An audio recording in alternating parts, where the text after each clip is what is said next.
Di kedalaman laut tropis, sebuah dunia tersembunyi terbentang luas, penuh dengan warna, bentuk, dan kehidupan yang tak terhitung jumlahnya.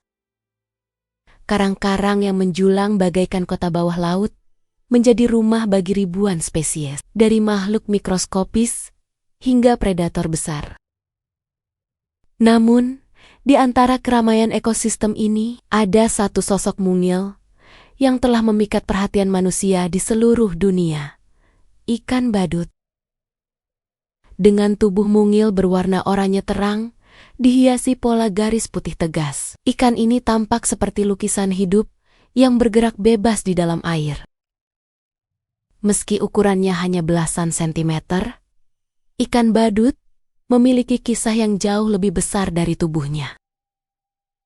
Kisah tentang keberanian, hubungan yang tak lazim dengan makhluk lain, dan perjuangan untuk bertahan hidup di dunia yang keras. Inilah perjalanan menyelami kehidupan sang badut laut, ikan mungil lautan tropis yang ceria sekaligus rapuh.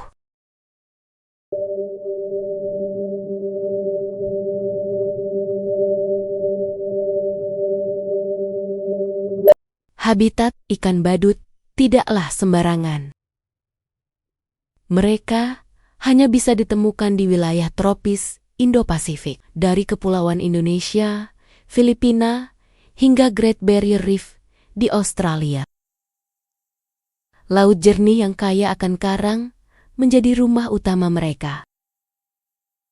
Namun, ikan badut bukanlah pengembara bebas.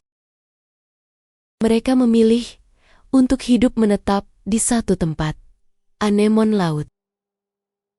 Disinilah rahasia kehidupan mereka dimulai. Anemon laut, dengan tentakel-tentakelnya yang beracun, bukan sekadar tumbuhan laut, melainkan hewan berbahaya yang mampu melumpuhkan mangsa dengan sengatan racun mematikan. Namun anehnya, ikan badut justru menjadikan anemon sebagai pelindung dan rumah. Hubungan ini bukanlah kebetulan semata, melainkan hasil jutaan tahun evolusi. Mereka telah menemukan keseimbangan. Anemon melindungi ikan badut, sementara ikan badut menjaga anemon dari parasit dan predator kecil. Di dunia laut yang keras, simbiosis ini adalah kunci kelangsungan hidup mereka.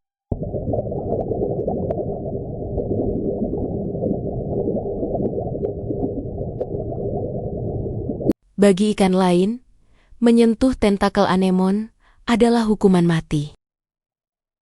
Sengatannya dapat melumpuhkan dalam sekejap. Namun ikan badut memiliki perlindungan unik. Lapisan lendir khusus pada kulitnya yang membuatnya kebal terhadap sengatan. Lebih dari itu, ikan badut bahkan harus mengenalkan diri pada anemon. Ketika pertama kali mendekati, ia akan melakukan tarian kecil, menyentuh perlahan, mundur, kembali lagi, hingga tubuhnya benar-benar dikenali oleh anemon sebagai sahabat, bukan mangsa. Dari sinilah hubungan luar biasa dimulai.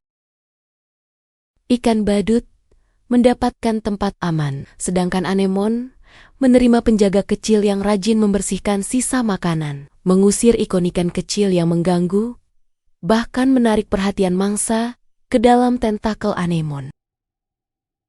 Sebuah kerjasama yang nyaris mustahil, namun nyata dan harmonis, terjadi di dasar laut.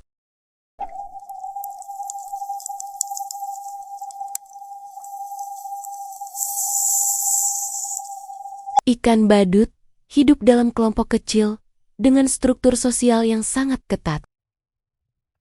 Dalam satu anemon, biasanya terdapat sepasang ikan badut dominan dan beberapa anggota lebih kecil. Betina selalu menjadi individu terbesar dan paling berkuasa. Di bawahnya ada seekor jantan utama yang menjadi pasangan betina. Sementara yang lain tetap berstatus pembantu dalam hierarki sosial.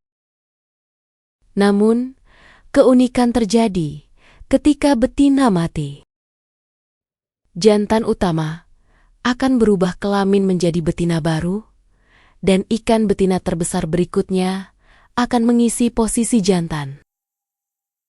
Perubahan kelamin ini adalah strategi luar biasa untuk memastikan kelangsungan populasi. Tidak ada perebutan kekuasaan brutal, melainkan perubahan alami yang menjaga harmoni kelompok. Struktur ini menjadikan ikan badut sebagai contoh hewan kecil dengan sistem sosial yang sangat maju dan efisien.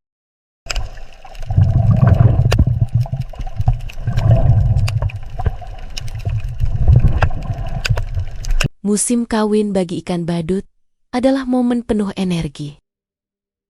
Sang betina akan bertelur di permukaan karang yang dekat dengan anemon. Biasanya ratusan hingga ribuan butir telur sekaligus. Setelah itu, tugas sang jantan dimulai.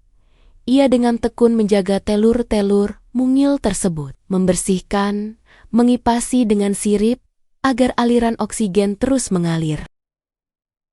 2 minggu kemudian, telur-telur itu menetas, melepaskan larva kecil yang tak berdaya. Larva ini terbawa arus laut, hanyut ke dunia penuh bahaya. Predator ada di mana-mana, dari plankton pemangsa hingga ikan besar yang lapar. Hanya segelintir yang berhasil bertahan hidup dalam perjalanan penuh resiko itu. Setelah beberapa minggu, mereka yang selamat akan mencari anemon baru, tempat mereka bisa memulai siklus kehidupan sebagai ikan badut dewasa.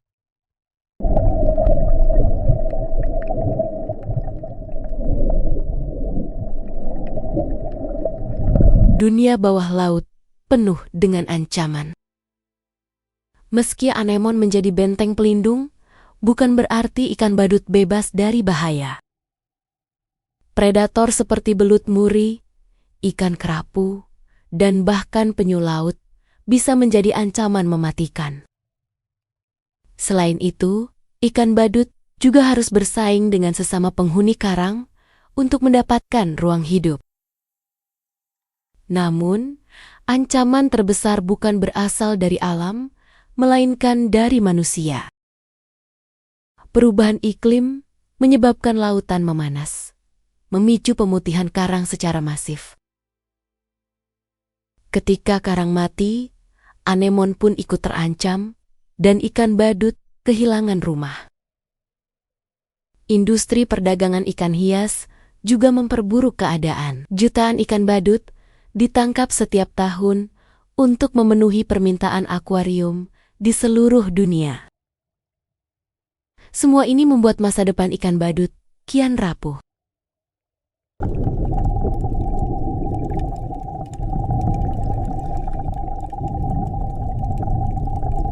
Popularitas ikan badut melonjak sejak kemunculannya di layar lebar dalam film animasi yang sukses mendunia. Karakter ceria ini membuat ikan badut menjadi ikon keluarga, persahabatan, dan keberanian. Anak-anak mengenalinya sebagai simbol laut tropis, sementara orang dewasa melihatnya sebagai wajah ramah dari ekosistem yang kompleks. Namun, ketenaran ini memiliki dua sisi. Di satu sisi, kesadaran masyarakat akan keindahan laut meningkat, mendorong minat terhadap konservasi.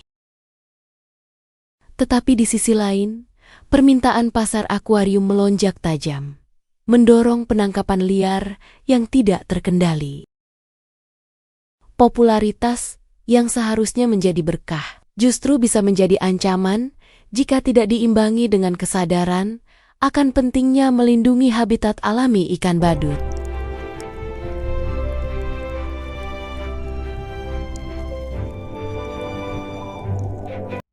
Di balik tubuh mungil dan wajah ceria ikan badut, tersimpan pesan mendalam bagi manusia. Mereka adalah pengingat bahwa kehidupan terkecil sekalipun memiliki peran penting dalam menjaga keseimbangan alam. Hubungan mereka dengan anemon, adalah pelajaran tentang kerjasama, saling melindungi, dan hidup berdampingan dalam harmoni.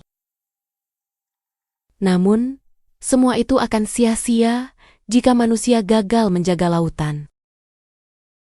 Dengan melindungi terumbu karang, mengurangi polusi plastik, dan mengendalikan pemanasan global, kita memberi harapan bagi ikan badut dan ribuan spesies lain yang bergantung pada lautan. Di penghujung cerita ini, mari kita sadari, menyelamatkan ikan badut berarti menyelamatkan lautan, dan menyelamatkan lautan berarti menjaga masa depan bumi yang kita cintai bersama.